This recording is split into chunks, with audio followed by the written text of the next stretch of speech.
these are not static situations. Sometimes, for example, Ecuador has been a sender of immigrants and also receiver of immigrants, right? The same in Colombia. This is about building a dialogue. Instead of doing a Spanish language program, we decided to do a bilingual program. The idea is that if we can communicate our stories, whether in English or in Spanish, it will be for the benefit of the society. Hiciste un fade out. Sí. Chévere. Se va yendo el bus. Eso, perfecto. And what we want to do in the bilingual journalism program is really encourage our journalists to think with that multicultural awareness.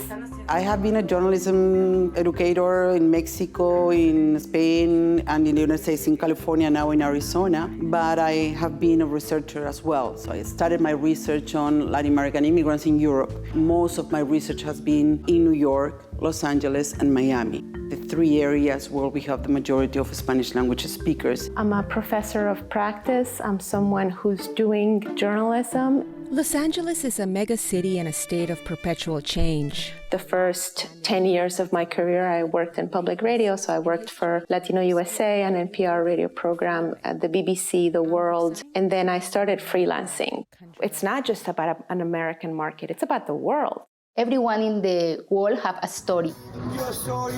I am from Colombia. I work for different media in Spanish, and when I come here, I work for Telemundo and Univision Arizona. It's like off the cuff, kind of describe the sound that you just heard.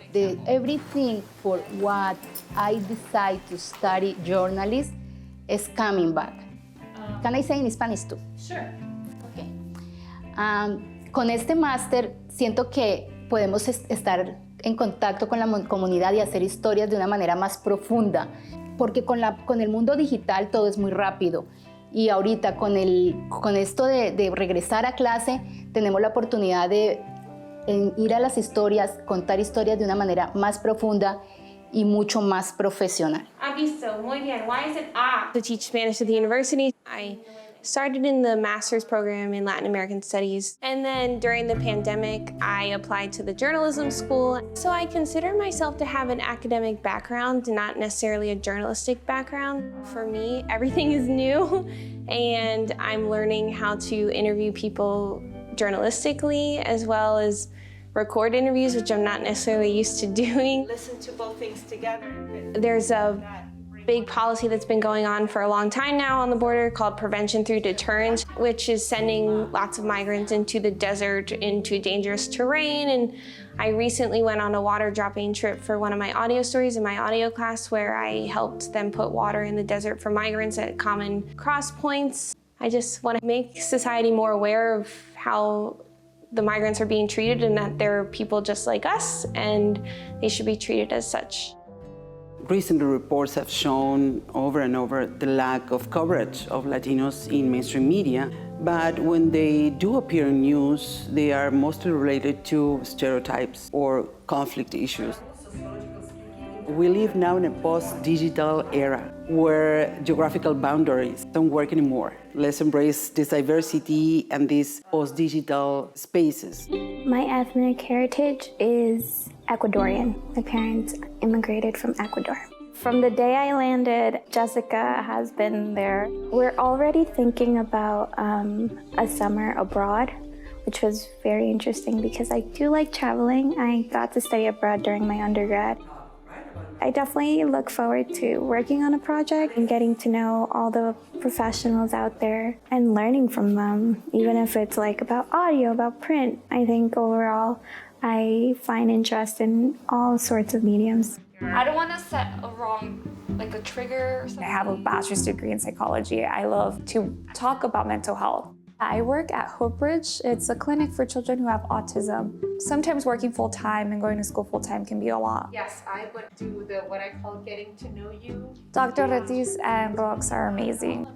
Dr. Retis, she told me, and I'm going to say it in Spanish, she said, Ashley, tienes que tocar los pies en la tierra. Estás en el momento que te quieres comer el mundo entero. Which means you're at the moment where you want to eat the world alive right now. You need to touch your feet on the ground, it's okay. Then she said, believe in yourself because I believe in you. In my border town, we're just Mexicans on both sides. So I grew up in San Luis, Arizona, which is a small border city in Arizona, where most of the income comes from agricultural work. I think it's very important that our border cities and our communities along the border understand what's going on across the country. Because if you don't show them and tell them in language that they understand, they will never know the importance of it.